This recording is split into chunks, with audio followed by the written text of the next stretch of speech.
झोपडपट्टी ना कंप्लीट रस्त्यावर मार्किंग करून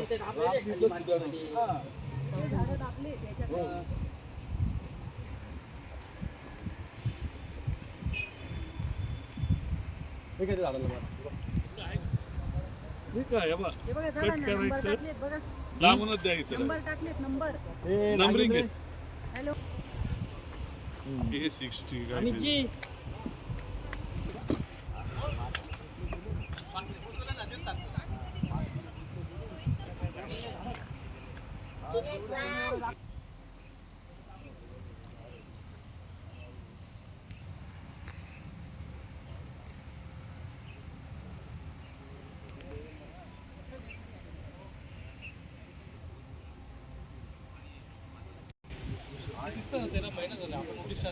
आपण आता गेलो तरी खाली ते आंदोलन सुरू असताना अशा पद्धतीने मोठ्या प्रमाणामध्ये 300हून अधिक झाडांची कत्तल एका रात्रीमध्ये ओ राजा भाऊ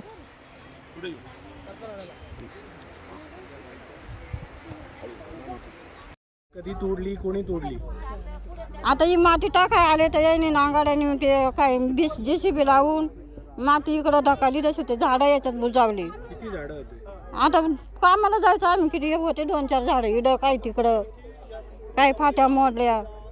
कधी लावलेली होती झाडं? हे झाडं तिसरं कुंभमेळा आहे. ही झाडं होती ती कधी तोडलेली आहे याला मग आता महिना होत आली माती टाकू राहिलं ना त्याच्या खाली दबली गेली असं. किती झाडं होती मग झाड होते ना जेवढे उभे दिसते ना तेवढेच झाड इड होते नंबर होते त्याच्यावर त्या झाडांवर नंबर होते. कधी लावलेली होती झाडं? तरी हे फिल्टर व्हायच्या टायमाला म्हणजे हा तिसरा कुंभमेळा आहे. कधी झालं हे झाडं तिसरा कुंभमेळा आता काय मोजेल नव्हते आपण काय आम्ही कामाला जातो. हा मातीचा ढिगारा टाकलेला आहे याच्यामुळे तुम्हाला काही भीती आहे का? मग आमच्या घरात दबून जातील ना भाऊ. ही भिंत छोटी आहे ही भिंत पण 10 फूट पुढं सरकायची म्हणते मग आम्ही गरीब लोकांनी कुठं जायचे आणि रात्रीचं बारीक बारीक लेकर आम्ही झोपेल राहतो आणि दगड फुटला माती पाण्याने पावसाने तर आमच्या घरात दबून गेलं तर आम्ही सगळे जाऊन चांगले 5-7 हजार घर आहे इड थोडे नाही तिडके कुटुंब एवढं राहतं आम्ही लय गरीब लोक आहे. कधी आले होते? ही माती टाकली नाही फिल्टरचं काम चाललं ना तेव्हाच हे माती टाकली त्यांनी इकडं उकरी त्यांनी इकडं आणून टाकी ते. हे झाडं तुम्ही लावलेले होते? हा आम्ही लावलेले होते. माझं पोरं आणले होते माझ्या घरवाल्याच्या पोटात पाणी झालेलं होतं ना तर मी कामाला यायचे. पहिले आम्ही गावात राहायचं काळरामध्ये जवळ पण आता इथं राहिले येले तरी आम्हाला 50-60 वर्षाच्या पुढं होईल इथं राहिले होते. हा म्हणजे लोकांनीच लावलं ते झाडं लावणार आणि 50 रुपये रोज द्यायचे आम्ही त्यांना पाणी घालायचो त्या झाडांना. त्यांच्यातल्या कोविड मध्ये काही बाया वारल्या झाडं लावणारी. छाया बाळू शेजवळ. काय सांगणार? खरं तर एकीकडे तपोवनाचा मुद्दा पेटलेला असताना दुसरीकडे अशा पद्धतीने महापालिकेने वृक्षांची कत्तल केलेली. आता परत मुद्दा तोच उपस्थित झालाय का तपोवनात तुम्ही अजूनपर्यंत सुनावणी घेतल्यानंतर हरकतदारांना उत्तर दिले नाहीये. मिटिंग झाल्यानंतर तुम्ही त्याला त्याच्या मिनिट्स ऑफ मिटिंग नाहीये त्याचं उत्तर नाही अजून आलेले. या ठिकाणी STPच्या वेळेस तुम्ही कुठली प्रोसेस राबवली आहे या ठिकाणी तुम्ही म्हणता 2 हरकतदार आले वगैरे तर 2 हरकतदारांचं मत काय? त्या 2 हरकतदारांना तुम्ही काय उत्तर दिले? डॉक्युमेंट काय तुम्ही रिलीज केलं ह्याबद्दलचं? आणि या ठिकाणी त्यांनी असं मुद्दा म्हणजे त्यांनी असं म्हणलंय की आम्ही याच्या बदल्यात आम्ही 7,500 झाडं फाशी डोंगराजवळ लावलेत. तर ती कुठली झाडं लावली आहेत तुम्ही? कधी लावली आहेत? आणि तिची परिस्थिती काय? कारण की आपले तपोवन झाडाच्या वेळेस जे कुंभमेळा मंत्री आहेत ते म्हणतात आम्ही 15 फुटी झाडं आणणार आहेत आम्ही 15,000 झाडं आणणार आहेत राजमुंद्रीवरून आणणार आहेत. तर त्या ठिकाणी तुम्ही झाडं लावलेत ते कुठून आणली आहेत?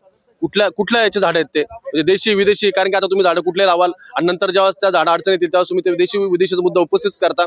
तर त्या ठिकाणी तुम्ही कुठले झाडं लावलेत हा पण आमचा मुद्दा उपस्थित आहे. आणि पहिली गोष्ट म्हणजे ही जी संपूर्ण प्रक्रिया राबवली जाते हीच आम्हाला सर्व नाशिक करण्यात संशयास्पद वाटते.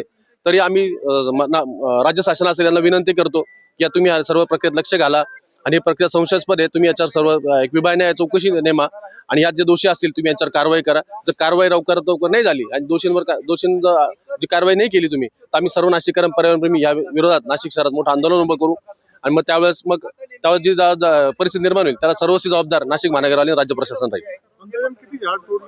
या ठिकाणी 350-350 झाडं तोडलेत तर ते झाडं यांनी तोडल्यानंतर त्याचं लाकूड वगैरे ते सगळं कुठं टाकलेत तुम्ही आणि हे झाडं तुम्ही असे का दाबलेत याचं पण आम्हाला सर्व उत्तर द्या. तुम्हाला जर झाडं तोडल्यानंतर हे झाडं दाबण्याची का वेळ आली? जर झाडं तुम्हाला हे तसे ठेवायचे होते मग दाबले काय तुम्ही? की भविष्यात जाऊन हे पण झाडं तुम्ही तोडणार आहात? कारण मी असं ऐकलंय की अजून 750 झाडं तोडणार आहेत या ठिकाणी म्हणजे 150-200 झाडं अजून तोडणार आहेत ते. तो जी शंका आहे आम्हाला ती खरी होणार आहे का? असं आम्हाला या ठिकाणी वाटतंय.